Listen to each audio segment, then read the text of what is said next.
नमस्कार शेतकरी बांधवांनो, ॲग्रिकल्चर हवामान या यूट्यूब चॅनलवर आपले स्वागत आहे. मित्रांनो, या व्हिडिओमध्ये आपण तीळ या पिकाची लागवड पद्धतीची माहिती घेणार आहोत. म्हणजे तीळ या पिकाची लागवड, ती काढणे यापर्यंतची संपूर्ण माहिती आपण या व्हिडिओमध्ये घेणार आहोत. मित्रांनो, तीळ पिकाच्या संदर्भात सांगायचं झाल्यास भारताचे तीळ पिकाचे उत्पादन हे खूप नगण्य आहे आणि त्यामुळेच गेले 2 ते 3 वर्षांमध्ये तीळ पिकाला बाजारपेठेमध्ये चांगला भाव मिळत आहे आणि त्यामुळेच मागे 2 वर्षापूर्वी शेतकरी बांधवांनी तीळ पिकाची लागवड करण्याकडे शेतकरी बांधवांचा कल वाढलेला आहे. मित्रांनो, तीळ हे पीक साधारणतः 3 हंगामामध्ये घेतले जाते. साधारणतः खरीप हंगाम, अर्ध रब्बी हंगाम आणि उन्हाळी हंगाम या तिन्ही हंगामात तीळ पिकाची लागवड केली जाते.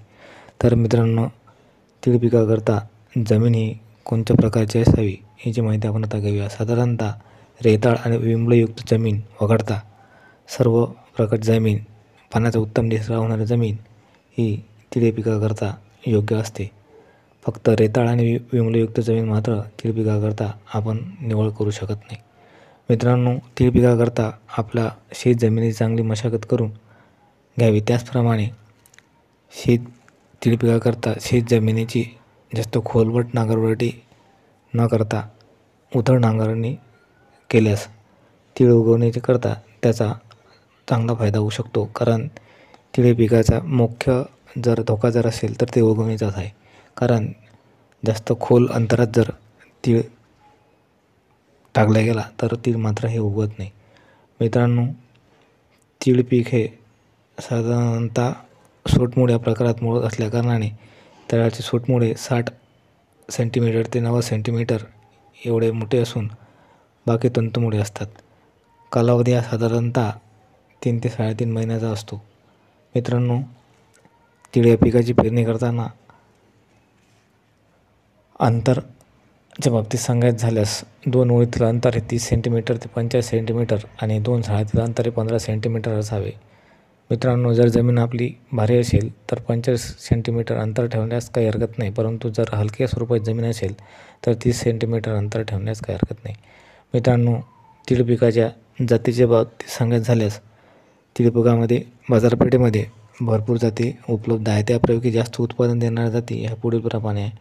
साधारणतः GT5, JLT 408, इंडो-11, त्याचप्रमाणे AKT 101, NT 1111 ह्या जाती साधारणतः चांगले उत्पादन देणाऱ्या जाती आहे.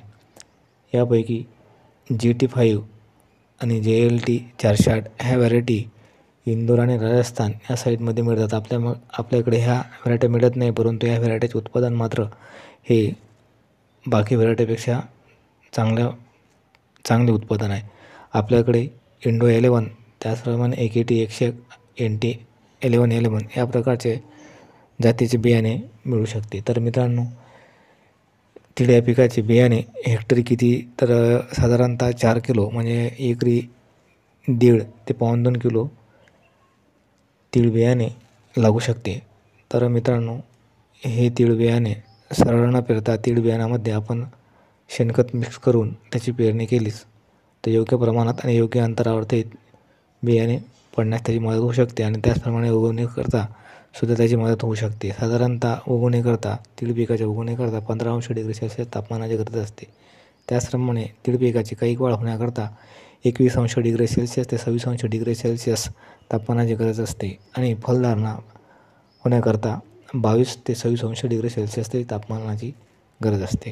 तर मित्रांनो, या तापमानामध्ये तीळ पीक आपल्या इकडल्या वातावरणामध्ये तीळ पीक चांगल्या पद्धतीचे येऊ शकते, कारण आपल्याकडे हे तापमान उपलब्ध असते.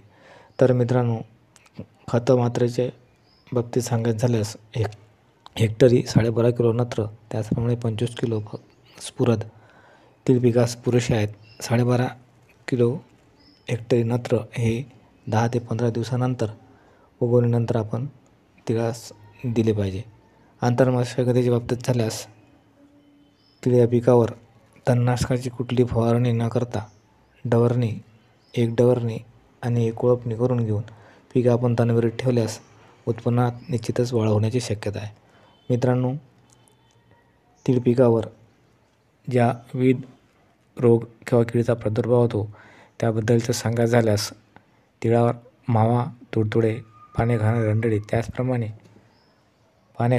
त्याचप्रमाणे पानावर ठिपके पडण्यासारखे चे रोग या तीळ पिकावर येत असतात आणि त्याकरता आपण विविध प्रकारच्या औषधीचा वापर करून ह्या रोगापासून नियंत्रण मिळू शकतो. साधारणतः मावा आणि तुडतुडे या रोगाच्या नियंत्रणाकरता निवॉन किंवा क्लोरिफायरिबॉस या औषधांचा आपण वापर करू शकतो. त्याचप्रमाणे पाने गुंडाळणाऱ्या अळीसाठी किंवा पाने खाणाऱ्या अळीसाठी किंवा व्यक्तीन 12 ग्रॅम प्रतिपंप याचासुद्धा आपण वापर करू शकतो. त्याचप्रमाणे पानावर ठिपके पडणे या बुरशीजन्य रोगासाठी कॉपर ऑक्झीक्लोराईड 30 ग्रॅम प्रतिपंप, त्याचप्रमाणे M45 30 ग्रॅम प्रतिपंप या प्रमाणात आपण फवारणी करून आपला पीक रोगमुक्त ठेवू शकतो.